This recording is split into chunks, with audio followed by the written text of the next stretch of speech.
yourself that the DC take out the ganja.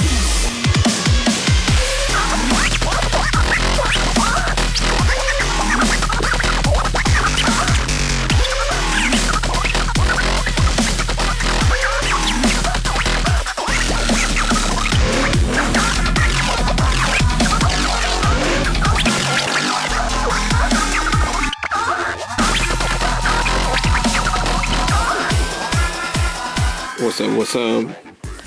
Christopher Thompson back with you and doing a follow-up to UFC Fuel TV number 8 that was in Japan. This is Audio Bolg number 4. Okami versus Lombard. This fight went as I expected. Said Okami weathered the storm of Lombard in round 1. Lombard was unable to get the big shot that he was looking for, although they stood for a while to start off the match. Okami kept it moving, using his footwork, preventing Lombard the chance to plant and land that big shot he was looking for. Said he followed good strategy in the first round. Okami come out in the second round. I thought he was a little bit slower, didn't move as much, wasn't as agile on his feet. Gave Lombard a little bit of rhythm to try and put something together. Said Okami was still able to land takedowns and control the fight. We went late into the second round. Said Lombard started getting more rhythm and was more desperate coming out in the third. You could tell Okami was a little bit tired in the third, but he kept it going, tried to keep it moving. Lombard with more aggression at the beginning of the third round, looking for the win or a big shot, but I think he kept it on the ground a little bit too long. At times he pulled Okami back down on the ground.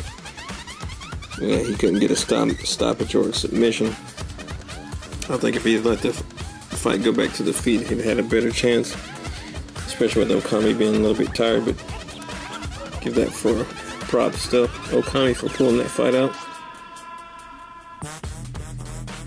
So we had Talking Origami and Diego Sanchez. This fight went as I expected. Just figured the decision at the end would go like it did. Diego seems to pull out the decisions this time based on his aggression. I think the judges looked at his movement, his aggression more than Gomi. I think Gomi got the better of the striking though. I actually gave it to Gomi, 29-28 on my card. Although it's still a close fight, it could have been anybody's. Let's say move on to the Mark Hunt and Stefan Struve fight.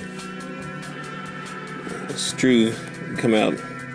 He tried to strike a little bit, but I saw him keeping his hands down. Didn't do a whole lot of accurate striking. He kept his hands down and allowed Hunt to land a whole lot of shots on him. Struve broke the jaw in the fight. So if you go on his Twitter and so on his Facebook, you'll be able to see pictures of the X-ray of his jaw and see the damage that he sustained from Mark Hunt. I just wonder when the damage happened, if it was in the first round or if it actually got broken in the third round when he got knocked out. So, Struve, I don't know if he was just trying to be the bigger man by letting his hands down, and Hunt was pretty much pounding away on him. Struve did pull a guard in the first round and looked for a submission, but he couldn't get his submission game going. He looked a little bit off. Maybe he did get his jaw broken in the first round. You know, those injuries have a tendency to distract you throughout the fight.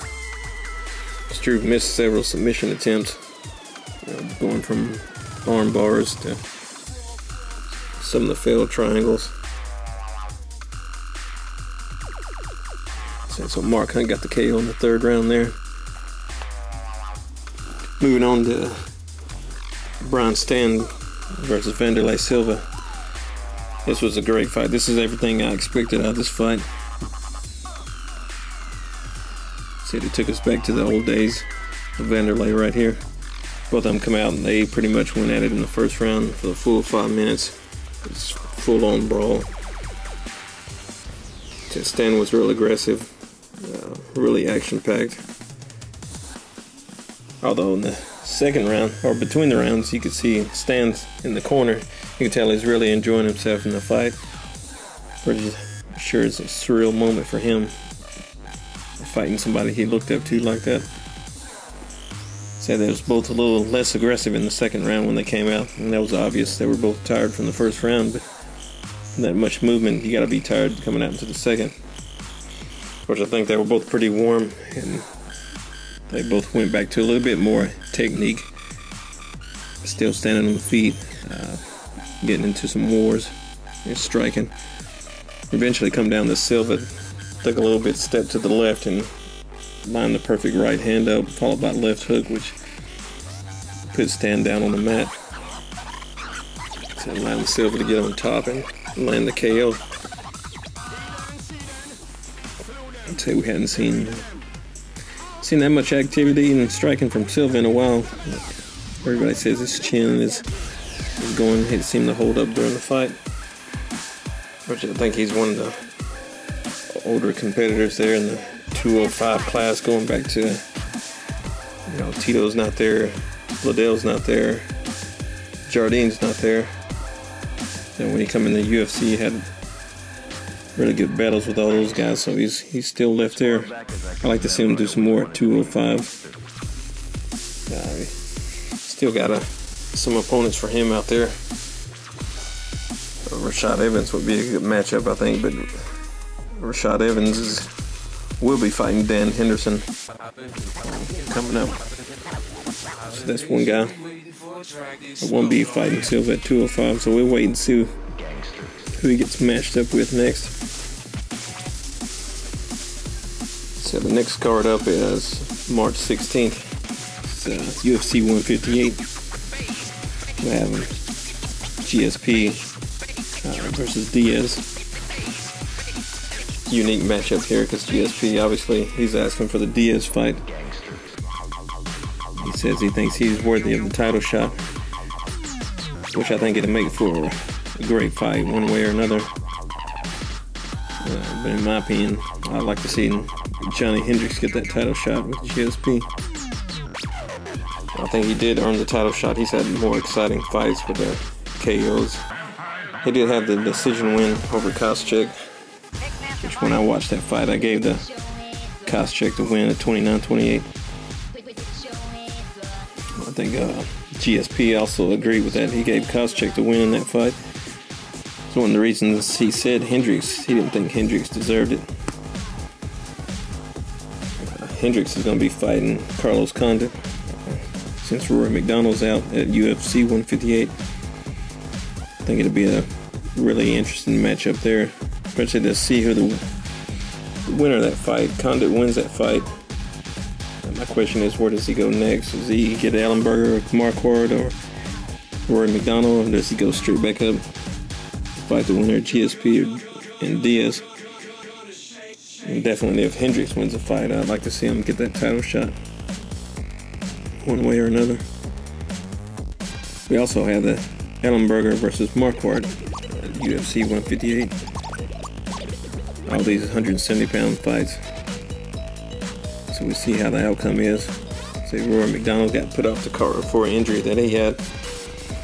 But, you know, mixes it up a little bit. We still have Safadine come over from Strikeforce. Just waiting to see where he measures up in that category. If they're going to give him a higher opponent, maybe he'll get the winner.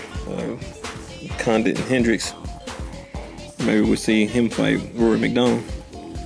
So the only way of knowing is after the fight when UFC makes up their mind.